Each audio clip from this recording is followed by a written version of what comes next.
Udumo kuNkulunkulu kweliphezulu nokuthula emhlabeni kubantu abathokozelwa nguye. Ubaba uNsibanda okubingelelayo ndlalifa izulu. Ngithi uJesu Kristu inkosi. Siyambonga uNkulunkulu wethu kakhulu, siyamdumisa ukuba siphe usuku olufana nalolu. Muhle, uyamangalisa. Ngiyakhuleka, ngiyacela nje nisithwale ngomkhuleko. Ngiyakhuleka kakhulu, ngiyacela nisithwale ngomkhuleko. Umsebenzi awufuna ukuhamba kahle.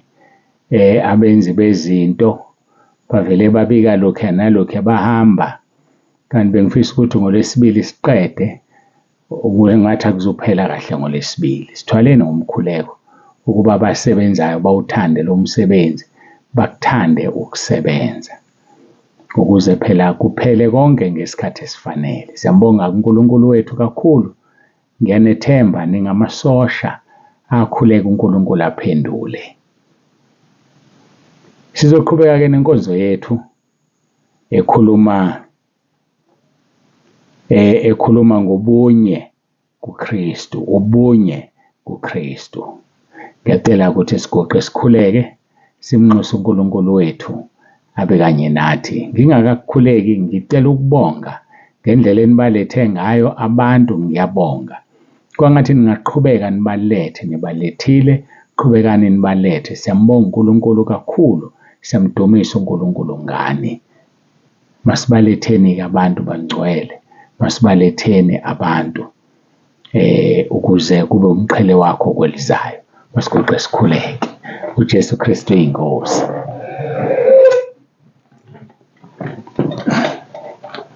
Baba olungileyo, Baba ongcwele, uNkulunkulu onomusa, siphambi kobuso bakho siyathobeka. Ngiyacela Nkosi ukuthi ube phakathi kwethu kule nkonzo, ukhulume uzambule. Busisa bonke Nkosi abaletha abantu. Ngiyacela, ngiyakhuleka wenza izwi lakho. KaJakobe chapter 5 verse 19 no-20. Usibekele inqwaba yezono zabo laba baletha abantu. Bawubone umbuso wezulu, bangene ezulwini ngamasango. Ngiyabakhulekela Nkosi bonke asebeke baletha abantu. Nalaba ababalethayo njengamanje ngicelile. Ngiyacela uNkulunkulu wami onomusa, sebenza ngendlela emangalisayo ukuba Nkosi bawuthola umvuzo wabo ekhaya ezulwini. Iba kanye nathi ngomoya wakho ingcwele kule nkonzo, uyibusise. uJesu Kristu inkosi. Amen.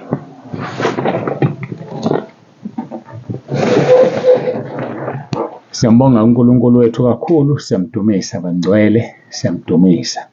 Ngiyacela-ke sifunde izwi lenkosi ngokaJeremiya. Sengiyabona ngalela phutha, ngeke ngathi Jeremiya. Sengiyayibona le nto ethi angithi uJeremiya. Ngimjwayele uJeremiya 17 verse 7 ku-8. Kanti njengamanje uJohane 17. So usahlala emlonyeni uJeremiya 17. Ngayibamba le nto, ngazibuza ukuthi hawu, ngenze kanjani iphutha elingaka ngathi Jeremiya kunguJohane. Bazalwane, mangiphinda kushelela ulimi ningi-understand, ngiyaxolisa. uJohane ngokukaJohane 17 siqala ku-verse 20 sikhuluma ngobunye. Lithi-ke angiceleli laba bodwa, kepha nalabo abakholwa yimi ngezwi labo, verse 21, ukuba bonke babe munye njengalokhu wena Baba ukimi nami ngikuwe, ukuba nabo babe kuthina, ukuze izwe likholwe ukuthi wena ungithumile. Simelwe ukuba kuJesu, simelwe ukuba kuye. Lithi izwi lenkosi, okuKristu Jesu isidalwa esisha, kwaqala kuyadlula, bheka kuvela okusha. Masibe kuKristu. Ukuba kuKristu-ke awubi kuye nezono, uvuma izono zakho bese uba kuKristu, uhlanzwe, uhlanjululwe. Uma umuntu ekuKristu isidalwa esisha. Ake sike khona-ke ezwini lethu, Izenzo chapter 2. Sikhuluma-ke laphaya ngoverse 42 kuya kuverse 46. Ngicabanga ukuthi no-47. Baqinisela njalo esifundisweni sabapostoli, nasekuhlanganeni, nasekuhlephuleni isinkwa, nasemkhulekweni. Kepha kwaba yilona lowo muntu wehlelwa ngokwesaba. Kwenziwa ngabapostoli izimangaliso nezibonakaliso eziningi. Bonke abakholwayo babe ndawonye. bahlanganyela izinto zonke, bathengisa ngemfuyo nangempahla, babela bonke ngayo njengokuswela kwabo. Babela bonke ngayo njengokuswela kwabo. Ngenxa yalokho kwasuka indoda nomfazi beganene. Izenzo chapter 5, Ananiya noSafira. Bakopela nabo bathengisa ngepulazi labo, ngezwe labo. Inkinga yabo base bayigodla imali. Ungabe umlingisi umuntu owenza into enzisa umoya ongcwele, ngoba uzufinyelela wena kuzo zonke izinto afinyeleliswe kuzo umoya ongcwele bese yakushaya umoya ongcwele. Angazi noma uzweleni. Ungabe ubukela kumuntu onomoya ongcwele, wenza izinto azithunywe umoya ongcwele, nawe bese uyazenza kanti awuzufika lapho yena umoya ongcwele emfikise khona, abese kushaya wena umoya ongcwele. Lithi izwi lenkosi bathengisa ngezinto zabo, ngemfuyo yabo, base babela abampofu njengokuswela kwabo, babela abasweleyo. Chapter 5 wezenzo lithi-ke, kepha indoda ethile igama layo lingu-Ananiya inosafira umkayo yathengisa ngendawo.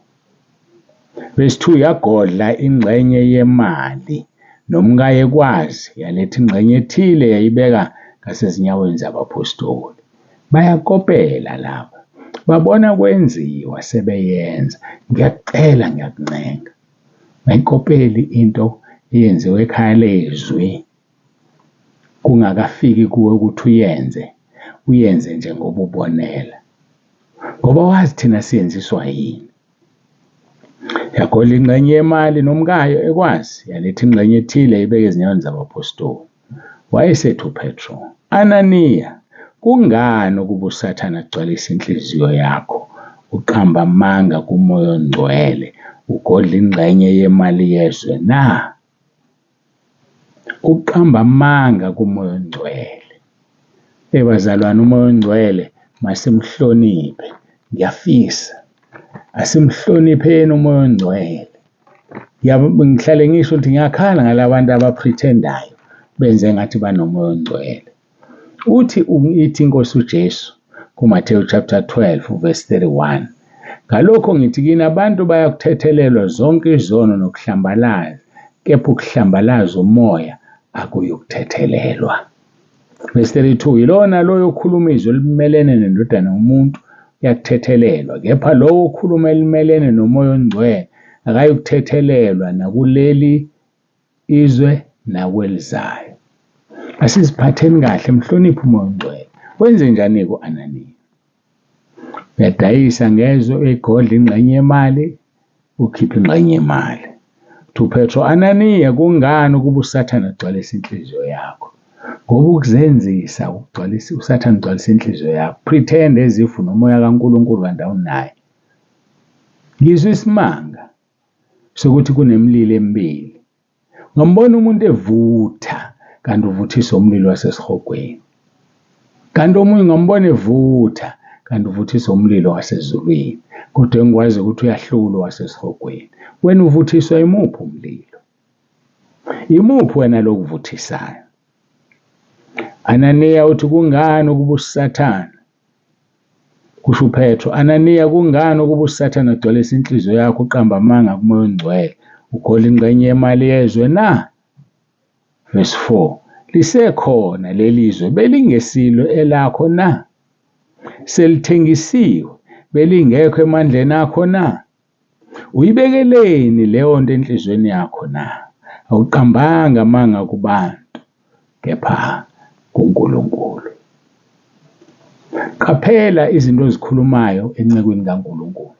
Abanye bake baqamba amanga nje ngama-emoji, aqamba amanga nje umuntu. Aqambe nje amanga ngama-emoji. Abanye baqamba amanga ngokuphuma. And baningi abaqamba lawo. Ifika isystem yami ithi uphumile ekhaya lezwi. Athi umuntu angiphumile. Aqamba amanga nje ahlaze ephumile, athi angiphumile. Ku-expire WhatsApp. Kanti uma ku-expire WhatsApp awuphumile yini? maku-expire WhatsApp awuphumile yini? Manje uphika ukuphuma kodwa uphumile.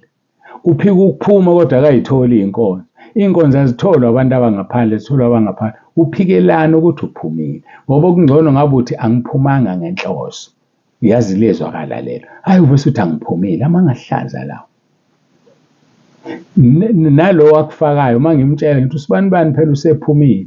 Athi akaphumile baba. Ku-expire WhatsApp. Phela uma engaphumile akayithole phela iy'nkonzo. Usho kanjani ukuthi akaphumile kodwa iy'nkonzo akayitholi? Bazalwane, yazi la manga lawa azosihlupha ngoba azosenza singangeni ezulwini.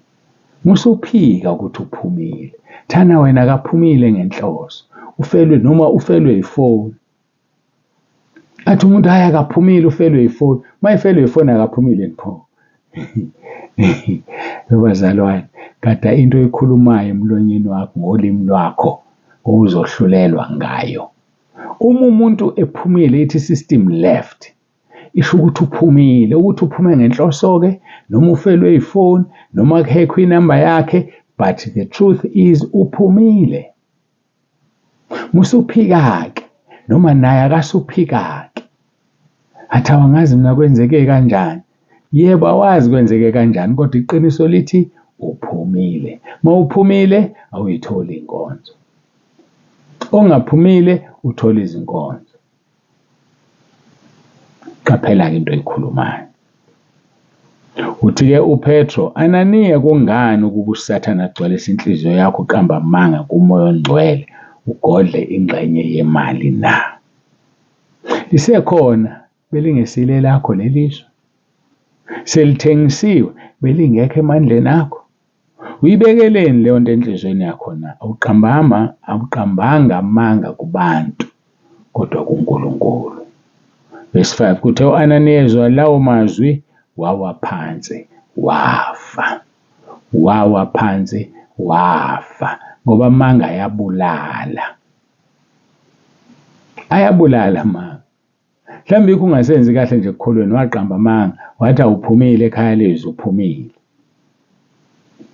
Phela bayawaqamba abantu athi angiphumile ekhaya lezwi kodwa eshe ephumile. Bazalwane, washayeka phansi uPetro ngokuqamba amanga ebandleni laqala. Ubunye abuhlangane namanga. Ubunye abuhlangane nokugodla imali. Khipha ingxenye uyeka ingxenye.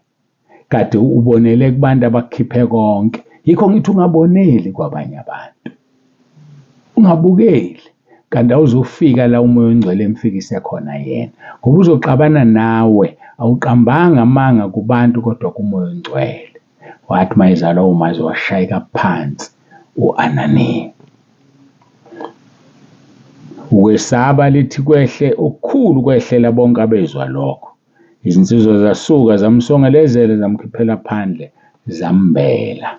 Wangcwatshwa. Engcwatshwa uqamba amanga kumoya ongcwele. Kukangaka uqamba amanga wena kumfundisi wakho. Kukangaka uqamba amanga la ekhaya lezwi. Yazi wasukele nje amanga. Verse 7 kwathi emva kwesikhathi esingaba ngamahora amathathu kwangena nomkakhe. Engakwazi ukwenzakeleyo. Yabona kwakuphilwe enye impilo yokuqala. Ngcwaba indoda, inkosikazi ayazi. Ingcwabo uzuyiqede nje kuphela 3 hours ingcwatshiwa inkosikazi ayazi. Verse 8 uPetro wayesethatha ethi ngitshele ukuba izwe nilithengise ngokungaka na?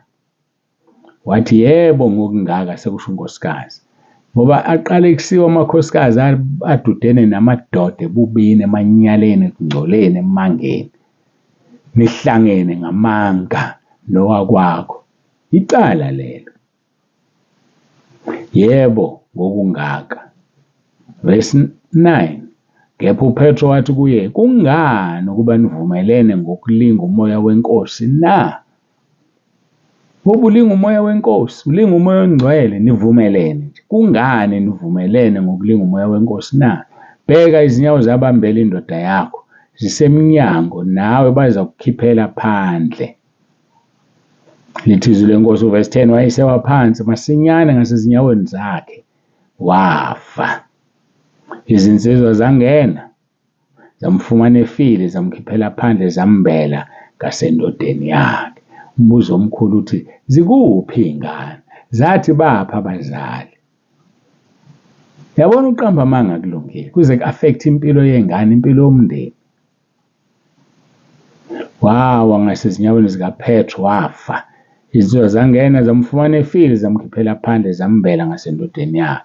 Ukwesaba okukhulu kwalehlela ibandla lonke nabo bonke abezwayo lokho.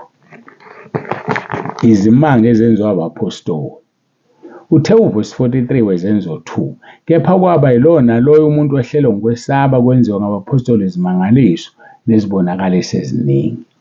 Mntakababa, ufuna wena uNkulunkulu asebenzise wena ukuze alethe ukwesaba ekhaya lezwi? Asebenzise wena ukuze alethe ukwesatshwa kwakhe entabeni yendlu kaJehova kuyabonelelwa? Cha, ungavumi. Ungavumi. Yazi mina ngithenze njani? Khuluma iqiniso, hlala eqinisweni. Asibeni munye, ngoba ukungabi munye lokhu kudala ukuthi umuntu aqamba amanga ebandleni. Ukungabi munye umuntu aqamba amanga. Kuthi angibuza umbuzo, lokhu kweshuma okukhiphayo, ukhipha kuphelele na noma ukhipha uhafu? Kuphelele yini lokhu kweshuma okukhiphayo? Izwi lenkosi likubeka kucace. Lithi wagodla enye ingxenye. Bafela nje, yazi ukuthi bafela ukugodla ingxenye, hhayi ukuthi abakhiphanga.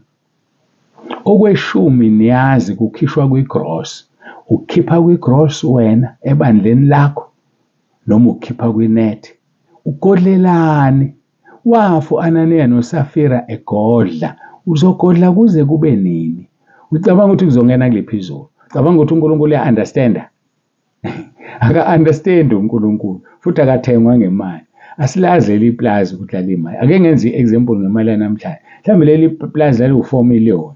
Laba baletha u-2 million, bagodla u-2 million. Akanandaba no-2 million yawabo uNkulunkulu. Hhayi, akanandaba. Yazi ukuthi akanandaba nokweshumi kwakho okungaphelele, ukuthatha nje akufake esihogweni. Ngoba okweshume kukhishwa kwigross, kodwa wena ukhipha kwinet. Ucabanga ukuthi uNkulunkulu uya-understand?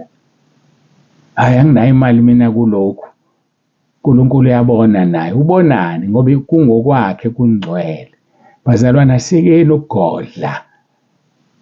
Wafa u-Ananiya noSafira begodlile. Ubunye benza ungagodli, kodwa ukwahlukana kwenza ugodle. Asibeni munye kuKristu, kuzosisiza. Masibeni munye kuKristu bazalwane. Uthi uverse 20, angiceleli laba bodwa, kepha nalabo abakholwa yimi ngezwi labo, ukuba bonke babe munye, njengalokhu wena baba kimi nami ngikuwe, ukuba nabo babe kithina, ukuze izwe likholwe ukuthi wena ungithumile. Ubunye busemqoka. Abuzivuli izinto ezingcolile ezimbi ebandleni. Asivule abantu abaguliswa ukungathembeki kumoya ongcwele. Masikhuleke simbonge uNkulunkulu ngezwi lakhe. Sikude. Baba, egameni likaJesu uNkulunkulu onomusa, siyakuthoba phambi kobuso bakho. Siyabonga ngezwi, siyabonga amazwi akho avela emlonyeni wakho usebenzisa umzimba kababa uNtsibande. Siyabonga uNkulunkulu wethu, siyabonga umoya ongcwele khuluma uzambule. Siyabonga ubani obengakhuluma kithi iqiniso elingaka, kodwa ubani? Siyabonga uNkulunkulu wethu, senze sibe munye njengoba wena Nkosi Jesu umunye noBaba. Nathi sibe munye ukuze izwe lazi ukuthi wena uJesu othunyiweyo. Siyabonga Jesu Kristu inkosi. Amen. Siyambonga kakhulu uNkulunkulu bangcwele, siyamdumisa. uNkulunkulu akakusize, uNkulunkulu asisize. uJesu Kristu inkosi. Baba uNtsibande uyavalelisa.